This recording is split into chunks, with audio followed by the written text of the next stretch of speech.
Hello, this is Neil, the art instructor at masterpaintingnow.com, where you can find loads of free drawing and painting tutorials.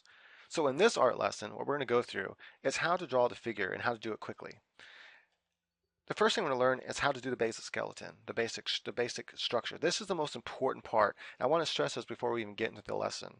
You need to learn how to do this from your imagination if you want to draw the human being from your imagination, period. You have to memorize this, which means that you have to look at the measurements, and you have to measure every single time you draw it until it's memorized and you don't have to do any more measurements.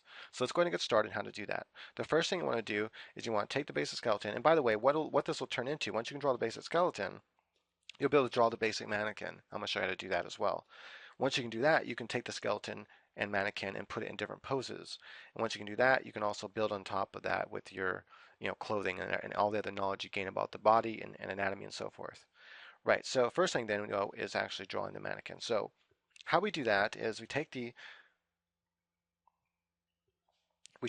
line and we just simply draw a straight line on your piece of paper. You can It doesn't matter how you draw the line, it doesn't have to be perfectly straight, do it with a ruler or without. And then you take that line and divide it in half. Make sure you measure this with a ruler so that, let's say you use even numbers. So if you're on a piece of paper, for example, and you have your ruler out, let's say do it 8 inches tall, something like that, or do it 6 inches tall. So it's easy to divide in half, something that divides in half easy. So, a 6 will divide in half into 3 inches. So you have 3 inches on the top, 3 inches on the top, on the bottom, sorry, and that's where your half line will be there. Take that again and divide it in half, which will be 1.5 inches. Divide that in half again, and then to get the width of the head, once you have the length, this is the length of the head, right? So it's 8, you have 8 segments. You don't need to divide that line though. We just need to divide this and this in half again to get the length of the head. Once you have the length of the head, divide the head in half, and that length from here, the halfway, you turn that sideways, and that's the width of the head. In other words, the head is twice as long as it is wide, and that's the basic shape for the head for now. The next thing I want to do is take this second segment and divide it into 3 sections. That top section there is your collarbone, and that's where the collarbone is going to start. We're not going to draw them yet because we need to do the width of the whole entire figure. That is the widest part of the female figure is going to be her hips. Actually, not her hips, it's actually going to be part of her femur bone, but we'll get into that in a second. Take the width of the head again on each side. If you need to measure this out with a ruler so it's absolutely perfect. You want everything to be perfect. I can't stress that enough. The reason why that is because your brain will memorize this. And if you don't have it perfect, then your brain's going to memorize something that's not perfect. And you don't want that to happen. You want your brain to memorize something that is absolutely perfect. That way, when you start drawing this from your imagination and just flowing with it, you'll have it to where you're drawing it correctly, not incorrectly. Because if the proportions are off on your figure, then no matter what you do to it, something is going to look incorrect about the figure. So make sure you get this part down. Make sure you do all the measurements. I know it's boring and tedious, but you do it enough times, and then you'll just get a feel for these relative measurements, and then you'll be able to draw the figure really easily. Right, so the next important part, that halfway point, after we have the collarbones here, the collarbones don't come out to the very end, to these lines here. So they come out almost to the end and then draw a circle underneath your collarbones. If you want an exact measurement, divide this into like 4 lines basically, and then it's that, 3/4 of the way out of this length here is how wide your shoulders are going to be when you have the skeletal structure there. This is a really cool tip, very helpful. Draw a line that goes down to the halfway point from the arms. This is the length of your arms down to the wrist. Your wrist stops right here. Take that length, divide it in half. That's where your elbows will be. That's also where your rib cage is gonna be. So then take an oval shape and make it just maybe a little bit wider than the head, but not much wider than the head. You could even make it exactly as wide as the head. Doesn't really matter.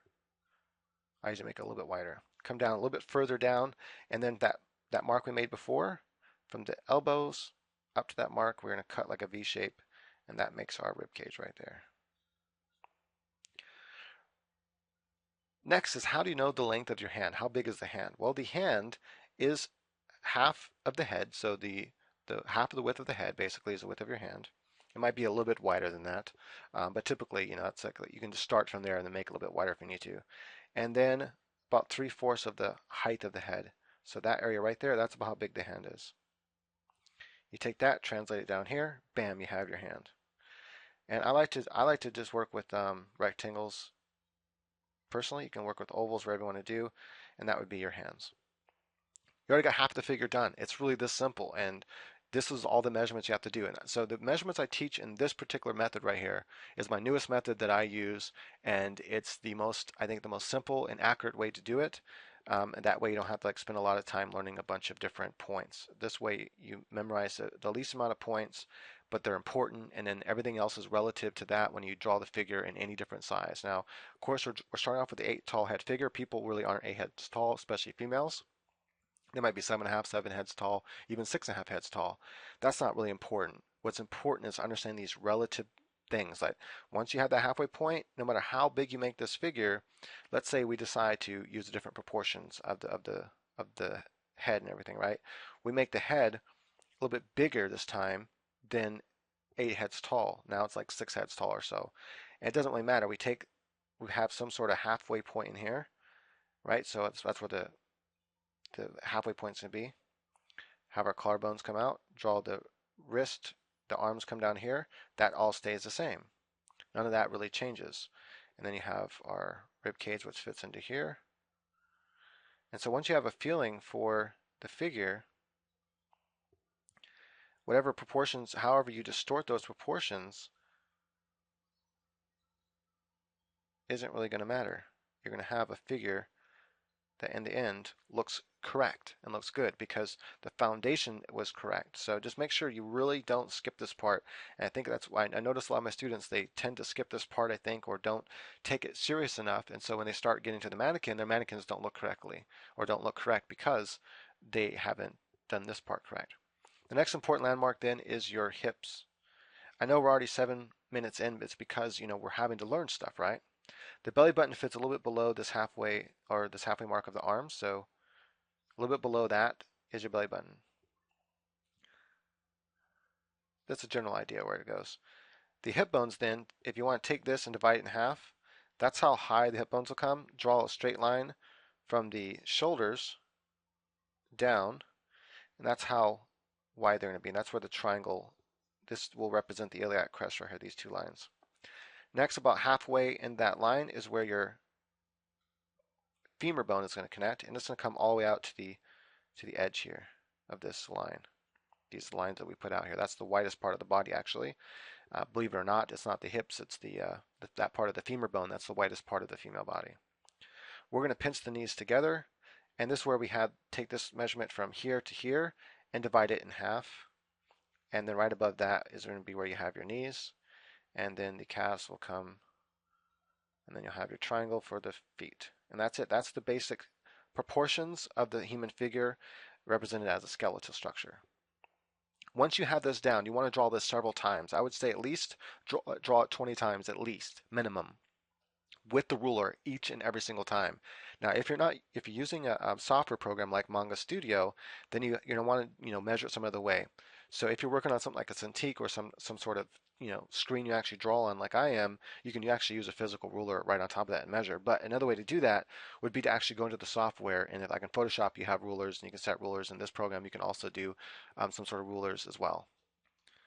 Right, so you can turn on the rulers here, but they're not very helpful, at least what I can find so far. These type of rulers over here are more helpful in Photoshop. I haven't figured out a way to actually um, change how many lines are on here. I even went to File, Preferences, and all that, and under there you have Rule and Frame Unit here, and try to change it here, but I haven't seen anything change yet. So I'm not really sure. I've changed this higher and lower, and it doesn't change these lines at all, so I'm not really sure how to change that. However, what you can do is just go instead to Grid, and you can set the grid however you want. Under the same preferences, go to File, and then go to Preferences, and then go to, I think this is where you change it. Yeah, the grid. So you can change your grid color here, and then also the size that you want your squares and everything to be, and the opacity as well. So I'm going to turn the opacity down a little bit more, just because I find the grid quite distracting. Maybe to like 20 or something like that. And this, you can actually see that I got almost dead on. This is the halfway point. Actually, that's a little bit too light. I should probably darken it a little bit. You can see I've I did all my measuring and all that kind of stuff a long time ago. So you can see just my eyeballing the halfway point is dead on. I mean, exactly. I mean, the head went a little bit of fraction higher, but that's okay. That was just, rounding it out, I think. But you can see the halfway point here is dead on with the feet. That's the halfway point. My head, so the head fits right in there to one segment. One segment being one of these squares here. So you can use the grid here to get exact measurements. Okay, draw a straight line. Use that line right there be your halfway point, and then use that line right here to be your next halfway point, and then that line here to be your halfway point for your head. Make sure your head fits in that area. Make sure that the width is not obviously as wide as a square because it's going to be um, as tall as it is, the half of that wide. So pretty much it's going to take up half of the square. So make sure you have, I made it a little bit wider than normal, but that's about normal anyway. So you get the idea. So that, using these exact grid lines can help you train your brain to get the exact measurements down correctly. And again, if you're on paper or something, make sure you're using a ruler or some sort of thing that will give you accurate measurements. Okay, so let's go ahead and continue on now with how to draw the mannequin on, what parts of the mannequin that fit onto the skeleton. Now my videos might seem a little bit longer than a lot of people's out there, but that's because I actually explain stuff. I don't just go, okay, now let's go and draw the arm and divide it in half. I explain why you're dividing in half, what it represents, all that kind of stuff. And that's what's really helpful and will help you draw better. So again, make sure that you get this down, draw it several times from measuring until when you draw it without measuring and then you go and measure it, make sure it's accurate. So once you feel like, okay, I don't think I have to measure anymore, try to do it without measuring. Still draw the straight line, divide in half, but don't measure. Just eyeball in half, and then go in and measure after you're done and see how accurate you are. If you're pretty much dead on, you're good to go. Also make sure that everything else is matching up when you're drawing the arm down to here. That when you divide that line in half, it's correct. It is the halfway part of the arm. The leg is the halfway part. Everything's matching up, and your skeleton is looking correct. Make sure that it's not looking too wide in the shoulders or too wide in the hips, and make sure you keep that ratio correct there so that it looks right every time you draw it. And then once you're able to do that, then move on to this next part, which is adding on the mannequin parts. And you really can add on any kind of mannequin parts you want, whatever works for you. I'm going to show you what I like, the mannequin parts I like to use that work for me. It's just very quickly to throw down a likeness of a figure, and I like the way it works. It's a method that I came up with. I think it's pretty cool. Right, so the first thing I'm going to do then is I'm going to turn off that grid in the background. I'm going to turn off rulers too. Right, so let's go ahead and turn this layer down a little bit. What layer am I on here? Okay, I'm going to turn that layer down, and we're going to be drawing on top of that. Make a new layer here, and I'm going to be drawing with black, so I'll go all the way down to black. All right. I'm going to zoom in a little bit here so we can see the parts of the mannequin we're going to be drawing. The head pretty much stays the same. You just have the same basic oval shape here.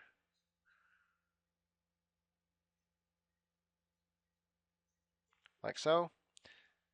The neck. So the neck, if you want to have an idea, if you just draw a straight post going up and down to get an idea how thick the neck is. So it's about a third of the head in thickness. This is where your collarbones are going. We're going to just kind of keep that the same here. And then for the arm, we're going to kind of round off the edge and come down to a point like this. Right, that represents the upper part of the arm. And then I like to do a teardrop thing here, connecting right on top of that, just like so, and that represents the arm. And to represent the breast, just imagine there's a triangle within this area here, like that, taking about half of the rib cage, and draw your oval circles like this. These oval circles represent where the breasts go, because the breasts come at an angle like that. And how detail you draw your mannequin with the breasts is up to you. I usually don't even draw breasts on my mannequins. If I'm gonna draw a mannequin, I usually draw the breast on after I have the figure figured out. Then I draw the breast on last usually. The next is down to the belly button. Just draw a line from that rib cage. And if you want to like have a kind of a oval there represent where the belly buttons can go, you can. The next shape I like to do is from there, come down like so. This represents the love handles. And then have continue that shape down to the leg here, to the outermost part of the figure. And then I like to have a line here and a line right along here. And this right here is this is the skirt. This shape right here is a shape, a really important shape that I like to memorize because you're going to be adding that to your figure knot. And if you want to kind of like just draw the rest of the rib cage there behind the breast, you can too as part of your mannequin. And it's that shape there, that top shape, and this bottom shape here that connects right onto it. You can actually imagine that whole thing if you want to, or just part of it. It doesn't really matter. But that shape right there is a shape that's going to determine like how you're drawing your character. So, if I want to like twist the rib cage this way, and I want to have the hips coming this way, I can do that. So I have a bending here and a stretching here. Then I can take, this will be the leg, and it's coming out this way, and then this leg is coming out that way, let's say. This leg's coming straight down, so the weight is on this leg, right, pushing up this way. Then I can have the arm coming out this way, like this, coming on here, and this arm can be, coming out, doing whatever it does, and you have the head. Right, so that'd be a quick way to, those two shapes though, that's why I'm stressing them here in the mannequin. Those two shapes will really help you when you're posing your figure. The next is the leg. I do the legs the same way I do the arms. So I come down to that area. That's going to be the knee. Keep in mind there's a space between the legs here, and that's important. The legs usually don't ever touch. And if they do touch, they touch after you have the anatomy added. There's usually a little space right in here between where you have the pelvis area, the pelvic area rather, like that, like that little gap, the little hole right there. Sometimes girls don't have that, but usually when legs are put together, there'll be a little gap there. But for now, we just mannequin, keeping it simple.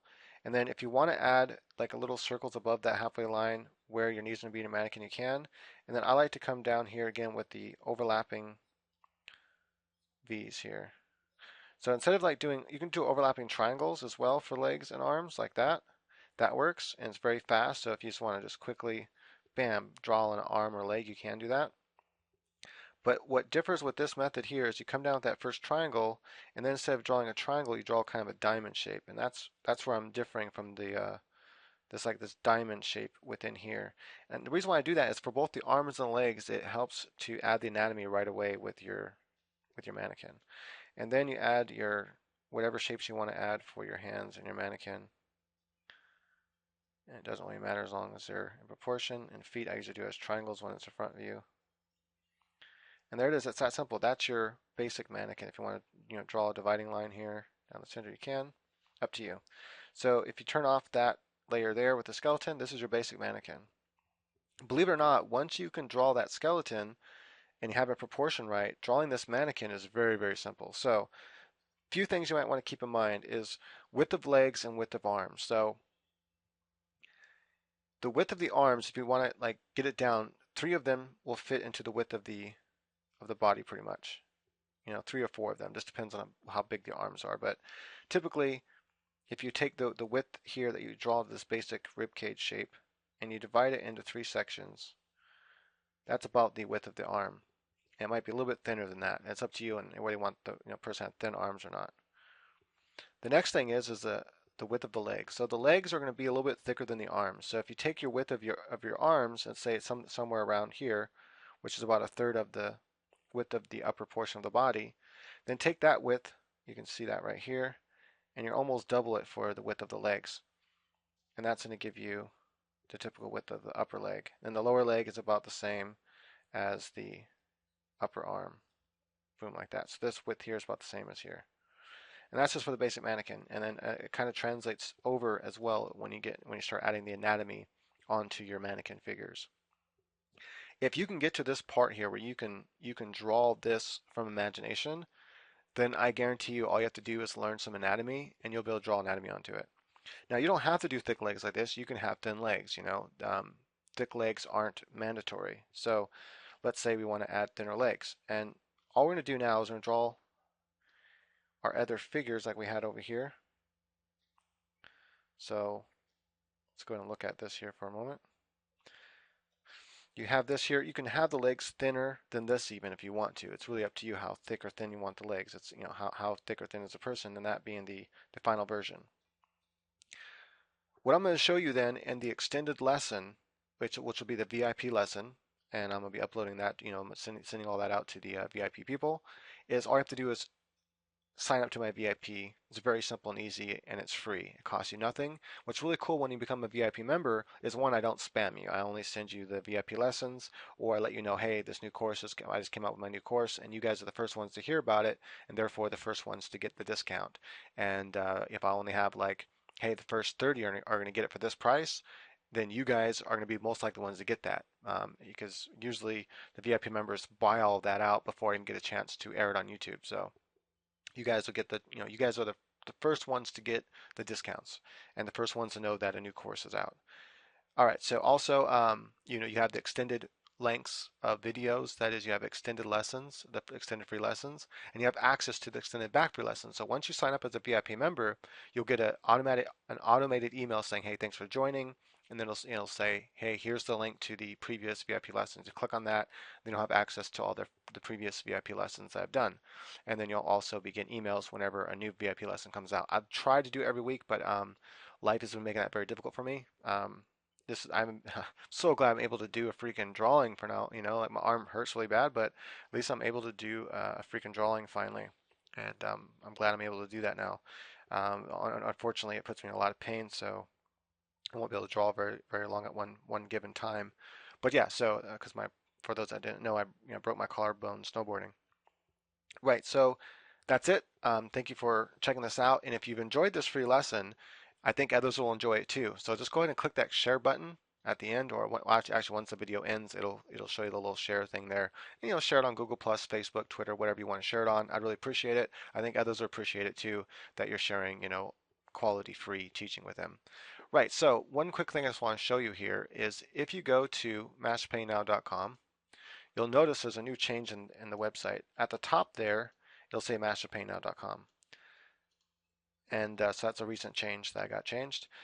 Before, it said the old title up here. And you can still type the old title. And what's interesting is if you type in the old link, it'll say the old link up here, even though it's the same site. All you do is you click on here, exclusive VIP lessons, will take you to this page. You pop in your email, you hit subscribe, and that's it. You're done. And then you'll get the automated email, and you can go check out previous VIP lessons. And then when you get new, you'll get emails that say, "Hey, you got a new VIP lesson." So that's it. It's that simple. It's that easy to sign up. It's totally free. It charges you nothing. There's no hiddenness, nothing like that. It's just absolutely free. I'm not trying to hide nothing in there. It's not like, oh, you're part of some, you know, newsletter now and I'm going to spam you. Nope, I don't do that. I hate when people do that. I can't stand it. When I go buy a product or something and all of a sudden these people are emailing me all the fucking time, excuse me, all the time, just bam, bam, bam. Hey, check this out. Check. I don't care about all that crap, man. Stop emailing me. All I did is bought your product, dude. What the hell, right? So I don't do that. You know, I send you emails only when I have a new um, VIP lesson out for you guys, or if a new course is coming out. Every once in a while, if I find something really, really cool, like a cool course or something like that that's not mine, but I really like it, I'll go ahead and share it with you guys. Like, hey, check this out, it's really cool. But that's very rare. So anyway, that's it for this lesson. It's over, it's done, and I think I've taught too much at the end here.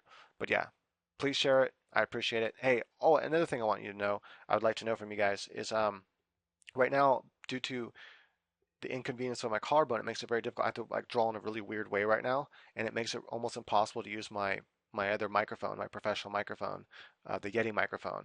So right now I'm just using my Microsoft USB headset, and I'm wondering what microphone do you guys like better? Do you guys like this microphone better, or go, you know, listen to some videos I just did recently before I broke my collarbone where I'm using the Yeti microphone. What microphone do you guys prefer? Just kind of curious.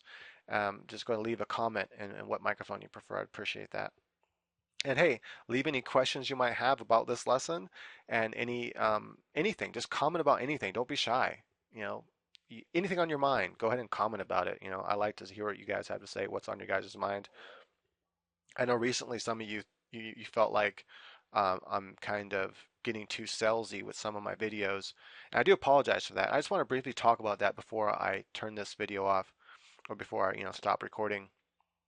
Is that Think about it this way, right? When I go and I download a free game on my phone, right? Like Eternity Warriors 3, awesome game by the way. I really dig it. It's kind of like Diablo for your phone, and it freaking looks amazing, and it plays a lot like Diablo 3 that is. Anyway, so I download it, right? I'm like, okay, cool, free game, awesome. I'm digging it. I'm fighting people. I get to the first boss. I'm like, hey, first boss is pretty damn hard, and it's like they purposely made it to where you'd be tempted to buy, gems where you can buff your character up and smash this boss down. And unfortunately, you can't. It's really cool because you can't like just buy your way into beating a boss down, which is cool. I mean, you could definitely make it easier on yourself. You don't have to grind so much, but by buying the gems, it doesn't make it like to where the boss is suddenly super easy. It just makes you to where you have a proper GS score, so it makes it easier to fight the boss. But you can still get there by grinding. So you can grind, grind, grind. They just make you have to grind a lot. I don't like how you have to go back and replay levels. They added this new thing. Anyway, my point is that it's easy to take free for granted and going, hey, this game's free. How dare they try to advertise to me and try to sell me crap? Really, come on. They put hours and hours into making that game. Artists put hours into it, programmers put hours into it.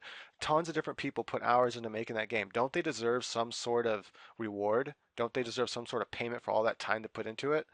You know, so the way I look at it is, hey, they put tons of time into that free game.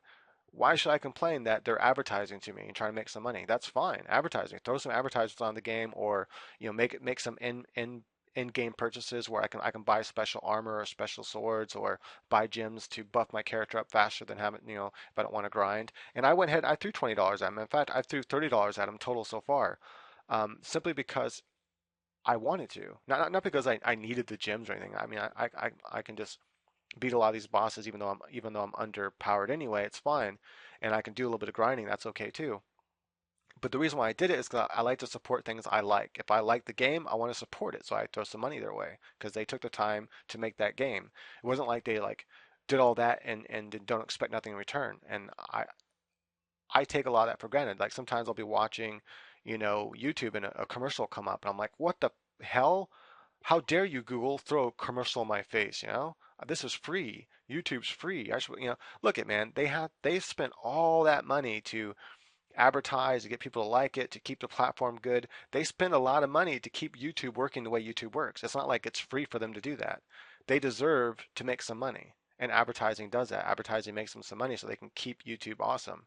So, I'm like, okay, I have to keep that in perspective kind of thing. And so I spent all this time and effort, and now even pain drawing for you guys. Um, Not that I need anything in return, but it's kind of nice. Hey, if I get a little bit of return, people buy some course or something. So that's why I mentioned, hey, here's my course, or here, hey, check this out. And it's not like I'm trying to like really push you guys or sell you guys. You guys don't have to buy anything. Enjoy what's free. You're not obligated to do anything at all.